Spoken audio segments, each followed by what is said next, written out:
नमस्कार दोस्तों, मैं ओम प्रकाश प्रजापति। आज हम आपको ट्रू मीडिया के कार्यक्रम एक मुलाकात में एक और ऐसी शख्सियत से रूबरू करा रहे हैं जो हापुड़ से चलकर ट्रू मीडिया स्टूडियो आए हैं। आप वरिष्ठ समाज सेवी हैं और वरिष्ठ साहित्यकार हैं। आप हैं श्री इंदु भूषण मित्तल जी। इंदु भूषण मित्तल जी, आपका ट्रू मीडिया के कार्यक्रम एक मुलाकात में स्वागत है। बहुत बहुत धन्यवाद प्रजापति जी। हम प्रश्नों की ओर चलते हैं। भूषण जी, जैसा कि अब पता लगा है सूत्रों से कि आप विज्ञान के छात्र रहे हैं और विज्ञान के लेक्चरार भी रहे हैं, तब आपका हिंदी साहित्य के क्षेत्र में आगमन कैसे हुआ? विज्ञान मेरी एक हॉबी रही है जी। और हॉबी के साथ साथ विज्ञान के अंदर आम जनता को किस तरीके से जागरूक करें जी, बच्चों में वैज्ञानिक रुचि कैसे लाएं जी, ये मेरा कुछ शौक सा रहा। बढ़िया। पहले भी हापुड़ में कुछ विज्ञान में रुचि रखने वाले जो स्टूडेंट्स थे जी, उनको एकत्र किया और एक युवा विज्ञान चेतना समिति का गठन भी किया जी। उसके माध्यम से बड़ी बड़ी एग्जीबिशंस भी लगाई गई जी, एक पत्रिका भी निकाली गई जी, विज्ञान के झरोखे से जी, जी, जी, जिसका संपादन करने का मुझे दायित्व दिया गया था। बढ़िया, बहुत बधाइयाँ आपको।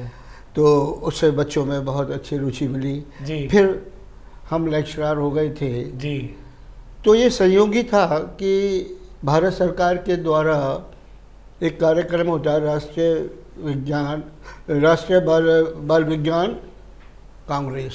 जी। राष्ट्रीय बाल विज्ञान कांग्रेस के माध्यम से स्कूलों के बच्चों में वैज्ञानिक परियोजनाएं बनाने का उनको शिक्षण दिया जाता है, उनको प्रोत्साहित किया जाता है। और ये पहले छोटे स्तर पर होता है, लोकल स्तर पर, फिर डिस्ट्रिक्ट स्तर पर, फिर राज्य स्तर पर, फिर नेशनल स्तर पर। जी। तो जब गाज़ियाबाद के अंदर हापुड़ भी गाज़ियाबाद में ही था जी। तो गाज़ियाबाद का जिला समन्वयक मेरे को बनाया गया। एक अवसर मिला बच्चों से मिलने का भी, विज्ञान के अध्यापकों से भी मिलने जी, का। जी, जी, जी। तो विज्ञान के अंदर कार्य करते करते हमको इतना टाइम हो गया और साथ में हमको हमारे एक अग्रज मित्र हैं डॉक्टर अशोक मैत्रे जी, जी, उनका हमें बहुत सहयोग मिला। जी। उन्होंने हमसे कहा कि भाई विज्ञान के क्षेत्र में बच्चों से बहुत मुलाकात कर ली, बहुत अनुभव ले लिया, जी। क्यों ना तुम अपने सारे अनुभवों को एक किताब का रूप दे दो। क्या बात है। जिससे कि जन सामान्य में भी विज्ञान के प्रति रुचि आए और जो पाखंडी हैं वो विज्ञान के प्रयोगों के माध्यम से भी चमत्कार दिखाते हैं, जी, जी, जनता को भ्रमित करते हैं। अगर वो किताब लिखी गई, डॉक्यूमेंटेशन हो गया तो हो सकता है उनमें भी जागरूकता आए। वाह। तो हमने उनसे क्या कहा था, किताब हमें आता नहीं लिखना, हम क्या लिखेंगे। जी। मजाक में ये भी कह दिया था कि हमने कभी अपनी पत्नी को लव लेटर भी नहीं लिखा भाई। वाह वाह वाह। तो उन्होंने कहा कि कोई बात नहीं, आप कोशिश करो। जी। उनके प्रयासों से ये किताब की रचना हुई। जी। और सौभाग्य हमारा भी रहा कि इसके अंदर प्रोफेसर यशपाल सिंह ने बहुत इसको पसंद किया। जी। भारत सरकार ने विज्ञान प्रसार के माध्यम से उसको प्रकाशित भी किया। बढ़िया बढ़िया बढ़िया। सन 2012 में राष्ट्रीय बाल विज्ञान कांग्रेस के राष्ट्रीय अधिवेशन में प्रोफेसर यशपाल और अन्य हमारे देश के वैज्ञानिक उपस्थित थे जी, वहाँ रिलीज हुई थी। जी जी। ये विज्ञान के क्षेत्र में हमने लिखना सीख लिया। तो आप ये कहना चाहेंगे कि डॉक्टर अशोक मैत्रे जी के सानिध्य से आप साहित्य के क्षेत्र में आए और हिंदी से किताबें लिखना शुरू किया और विज्ञान को महत्वपूर्ण बनाने के लिए इस पुस्तक को आपने रचा। ये टिंकू उस्ताद के नाम से रिलीज हुई। क्या बात है, बहुत बधाइयाँ आपको। इसके बाद में 2019 में हमें परिवार परामर्श केंद्र में इसको ले लिया गया, लोक अदालत में एक काउंसलर के रूप में रखा गया। वाह वाह वाह वाह वाह। और वो आज तक भी हम काउंसलर के रूप में कार्य कर रहे हैं। क्या बात है, क्या बात है। यहाँ एक यकायक प्रश्न आ रहा है भूषण जी के, जब आपने बताया कि आप पारिवारिक जो कष्ट होते हैं, पारिवारिक जो झगड़े होते हैं, पारिवारिक जो विवाद होते हैं, उन पर आपने मीडिएटर का काम किया है जी। ये कार्य करते हुए आपको कई वर्ष हो गए। इस दौरान आपको कोई ऐसा संस्मरण याद हो, ऐसी कोई घटना याद हो जिसने आपको दिल को छुआ हो? वो भी हमारे दर्शकों को हाँ, एक्चुअली घटनाएं तो सारी की सारी संवेदनशील होती हैं। जी जी जी जी। लेकिन एक घटना ने मुझे बहुत प्रभावित किया जी। क्योंकि हर बुजुर्ग ये चाहते हैं कि उनके बच्चे खुश रहें। जी। लेकिन एक केस, जब मैं पारिवारिक न्यायालय में एज ए काउंसलर था, जी, पारिवारिक न्यायालय के न्यायाधीश ने हमको इनवाइट किया काउंसलिंग के लिए। जी जी। तब वो केस आया था, उसमें बच्ची अपने पति से दूर अपने माँ के रहती थी। ठीक है।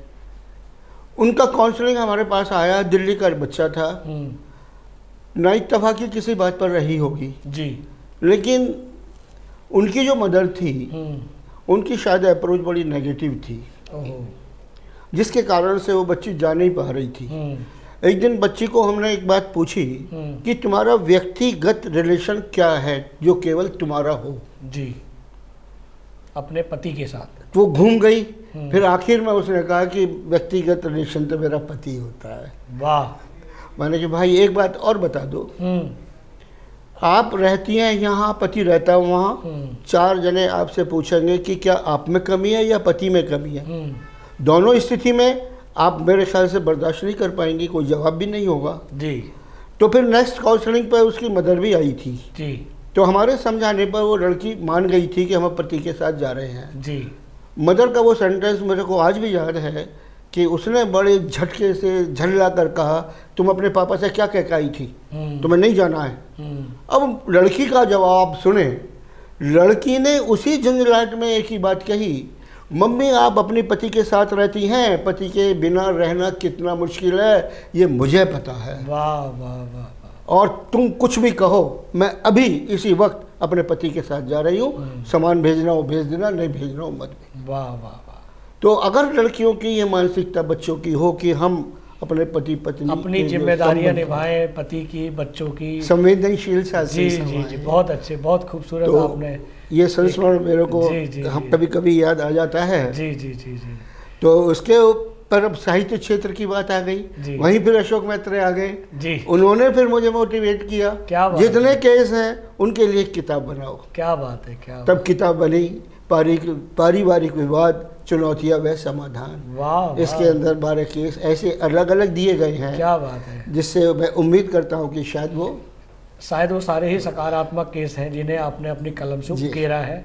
उस पुस्तक का क्या नाम है और अब तक कितनी पुस्तकें आपकी प्रकाशित हो चुकी हैं? सबसे पहले टिंकू उस्ताद जो विज्ञान से संबंधित थी जी, जिसके अंदर पाखंडियों के वैज्ञानिक स्पष्टीकरण हैं। दूसरी किताब पारिवारिक विवाद, चुनौतियां व समाधान। अब तीसरी जो किताब लिखी गई जी, इसके लिए भी एक संयोगी था कि हमें बुलाया गया एक कार्यक्रम में जी, जहाँ पर वरिष्ठ जनों की समस्याओं के बारे में विचारधारा बन रही थी। जी जी।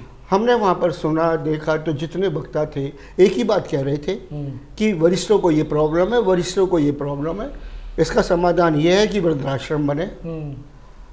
मेरा दिमाग जब ही एकदम से कौंधा कि वसुदैव कुटुंबकम हमारी संस्कृति है जी, हमारा परिवार एक है, यह तो परिवार तोड़ने की बात कर रहे हैं। वाह वाह।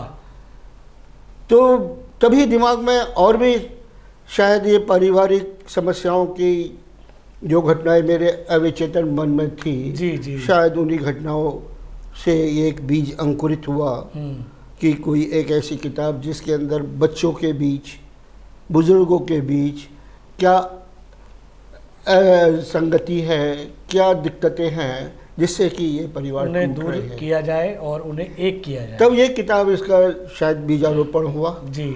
इसके अंदर एक ही बात बताई गई है कि जो बुजुर्ग हैं किन्हीं भी कारणों से वो एडजस्ट नहीं कर पाते, तो बच्चों का क्या दायित्व है जी, वो उस आज के आपने समाहित किया है। आज के ज़माने में, आज के वक्त में बच्चा अपना कैरियर, अपना पैकेज, इसकी तरफ जा रहा है, ध्यान दे रहा भूल जाता है कि उनके माता पिता पर क्या बीतेगी, क्या उसका प्रभाव पड़ेगा। जी जी जी। तो उस सब बातों को लेकर इस किताब की रचना हुई और इसके अंदर एंड में जो अंत है, शुरू में तो नेगेटिविटी चलती रही, सब परिवारों की अलग अलग समस्याएं थी जी, और उन समस्याओं को कारण सारे कुछ लोग इकट्ठे हुए, उन्होंने ये तय करा कि अब हम लोग भी जीना सीखें। वाह। हमारे अंदर अभी इतना अनुभव है कि हर विरोधाभास परिस्थितियों में हम जी सकते हैं। क्या बात है, बहुत बढ़िया। तो उन्होंने मिलकर एक अपना संगठन बनाया, एक क्लब बनाया जी। उस क्लब के माध्यम से सारे युवक बुजुर्ग लोग आते अपने अपने। एक बात यहाँ भी मैं पूछना चाहूँगा भूषण जी कि हम 60 साल के ऊपर के व्यक्ति को, एक खूबसूरत व्यक्ति को, एक मजबूत व्यक्ति को बुजुर्ग क्यों कहते हैं, भूतपूर्व युवा क्यों नहीं कहते? ऐसा है कि बुजुर्ग को थोड़ा सा हम एनालिसिस किसी भी ढंग से कर सकते हैं जी। एक तो आयु के हिसाब से, नहीं मेरा मतलब बात 60-70 साल की नहीं है भाई, वो भी तो जैसे भूतपूर्व सैनिक होते हैं, युवा तो युवा तो कह सकते हैं, उनका मनोबल तो बढ़ा सकते हैं, उन्हें मनोबल तो वो अपने आप में बढ़ा सकते हैं कि हम आज भी युवा हैं जी। नहीं वो हम भी अनुभवी युवा है, एक फर्क है जी। युवा और एक अनुभवी युवा जी। ये जितने बुजुर्ग हैं जी, ये अनुभवी युवा हैं, वही मैं कहना उनको पता है कि जिंदगी क्या है, संघर्ष क्या है, सफलता क्या है। जी जी, मैं वही कहना चाह रहा हूँ। और ज़्यादातर हमने ये भी सुनने को आता है कि हमारे जो साथी 60 साल के बाद अपनी जो नौकरी होती है, जो नौकरी को जो समाप्त कर लेते हैं, तो उसे कहते हैं उस व्यक्ति रिटायर्ड हो गया, अब वो किसी काम का नहीं रहा। उसको ये भी तो कह सकते हैं कि आपने आप नई पारी शुरू की जा रही है, एक पारी ख़त्म हो गई 60 साल के बाद, अब दूसरी पारी शुरू हो रही है। ये आदमी का सोच है, ये जो दिमाग है, मेरा सोच है जी। मैं आज 76 प्लस हूँ जी। मैं तो नहीं सोचता कि मैं रिटायर। हाँ, यही मैं कहना चाहता हूँ। मैं तो ये आप नहीं सोचते तो उस शब्द को क्यों प्रयोग किया जाता है? वो ये एक नेगेटिव सोच बन चुकी है जी, और उस नेगेटिव सोच का फायदा ये यंग ब्लड उठा रहा है, अपने बुजुर्गों से कहता है कि आप बुजुर्ग हो गए, बहुत कर लिया और बैठ जाओ, अब मैं करने दो। जी जी जी जी। चलिए हम आगे बढ़ते हैं कि आप साहित्य के क्षेत्र में अपना आदर्श किन्हें मानते हैं? मेरे को जो लिखना सिखाया, एक्चुअली मैं तो अभी बच्चा ही हूँ, विद्यार्थी हूँ अभी। क्या बात है, बहुत अच्छा लगा। आप विद्यार्थी अपने आप कह रहे हैं, बहुत अच्छी बात है। हर इस आयु के व्यक्ति को विद्यार्थी कहना चाहिए और नई शुरुआत करनी चाहिए जी। और मैं तो अभी भी क्या क्या सीखा है, डॉक्टर अशोक मैत्रेय का सानिध्य मिला। वाह वाह वाह। तो कुछ लिख पाया। और एक बात और जी, मैं मतलब घमंड से नहीं कह रहा कि मेरे ये जितने भी परिवार परामर्श के जितने भी कार्य हुए हैं, शायद इसको उत्तर प्रदेश सरकार ने भी शायद संज्ञान में लिया। वाह वाह वाह। अभी जनवरी में जिला विधिक सेवा प्राधिकरण का गठन हुआ है जी जी, जिला हापुड़ में है। उसके अंदर सारे ऑफिसर्स हैं और डिस्ट्रिक्ट जज उसके अध्यक्ष हैं। सिविलियन में 2 हैं, उन 2 में एक मेरे को भी माननीय न्यायालय। बहुत शुभकामनाएं आपको, ट्रू मीडिया परिवार की ओर से बहुत बहुत शुभकामनाएं। बहुत बहुत धन्यवाद जी जी। और मेरे मन में तो ये भी आ रहा है कि जिस तरह से आपने पारिवारिक विवादों पर और भूतपूर्व नौजवानों पर जो पुस्तक लिखी है, तो इन पर एक नाटक भी मंचित किया जा सकते हैं, लघु फिल्में भी बनाई जा सकती है। बिल्कुल, इस माध्यम से भी युवाओं को बहुत कुछ सीखने को। आपने बिल्कुल सही पकड़ा जी। मेरे मस्तिष्क में जब लिख चुका था जी, यही आया था, यदि किसी फिल्म मेकर को ये प्लॉट मिल जाए जी, तो इस पे एक बहुत अच्छी फिल्म जी, डॉक्यूमेंट्री सही जी बन सकती है। बिल्कुल सही कहा आपने, हमारी शुभकामनाएं। अब आप इसको, हम भी ईश्वर से कामना करेंगे कि जल्द ही ये कार्य भी पूरा हो आपका। अभी देखिए आप सबको। हम आगे और प्रश्नों की ओर चलते हैं कि साहित्य के क्षेत्र में आपकी भविष्य की योजनाएं क्या हैं? मेरी भविष्य की योजना तो यही है कि जो समाज में विसंगतियाँ, विखंडन चल रहे हैं, इनको दूर करने के लिए मेरी कलम चलती रहे। वाह वाह। जो मैं अनुभव लेता हूँ, उन अनुभवों को मैं अक्षर दे सकूँ जी, शायद किसी परिवार के काम आ जाएं, उनके टूटने को रोक पाए। बहुत अच्छे, बहुत नेक कार्य होगा ये। तो मैं चाहता ही हूँ मेरी कलम चलती रहे इस दिशा में। जी जी जी। जैसा कि अभी आपने हमें बताया, हमारे दर्शकों को बताया कि आप इस समय विद्यार्थी हैं, तो हम ये भी चलते चलते एक प्रश्न करना चाहेंगे कि जो नौजवान विद्यार्थी हैं उन्हें आप क्या संदेश देना चाहेंगे? नौजवान विद्यार्थियों से एक ही बात कहेंगे जी, कि हर बच्चा वैज्ञानिक है, हर बच्चा सोचता है जी, और ये भी सोचना चाहिए कोई भी घटना घटती है उसके पीछे कोई कारण जरूर होता है। वाह। अगर समाज के अंदर किसी पाखंडी को यह देखा जाए कि कोई वो भ्रमित कर रहा है, तो ऐसे नवयुवक विद्यार्थियों के लिए तो ये आवश्यक है उसके पीछे कारण खोजें जी, और फिर समाज को बताएं जी। ये कोई चमत्कार नहीं है जी, ये एक विज्ञान का साधारण सा प्रयोग है। वाह वाह वाह वाह वाह वाह। और जिसको साहित्य में रुचि है तो अपनी साहित्य की तरफ भी कलम बढ़ाए और ऐसे स्टोरी लिखे या कुछ लिखे, कविता लिखे जिसके अंदर समाज का दर्पण उभर के आता हो। क्या बात है, क्या बात है। और समस्याओं का समाधान मिलता हो। बहुत अच्छे, सकारात्मक सोच हो। बहुत अच्छे। इंदु भूषण मित्तल जी, आपने ट्रू मीडिया के कार्यक्रम एक मुलाकात में अपना बेशकीमती समय दिया, उसके लिए बहुत बहुत धन्यवाद आपका भी। आपने मुझे यहाँ पर मौका दिया अपनी बात कहने का, बहुत बहुत धन्यवाद। अगर आप ये वीडियो YouTube पर देख रहे हैं तो हमारे चैनल को सब्सक्राइब करें और बेल आइकन को दबाना ना भूलें। अगर आप Facebook पर ये वीडियो देख रहे हैं तो हमारे पेज को लाइक करें।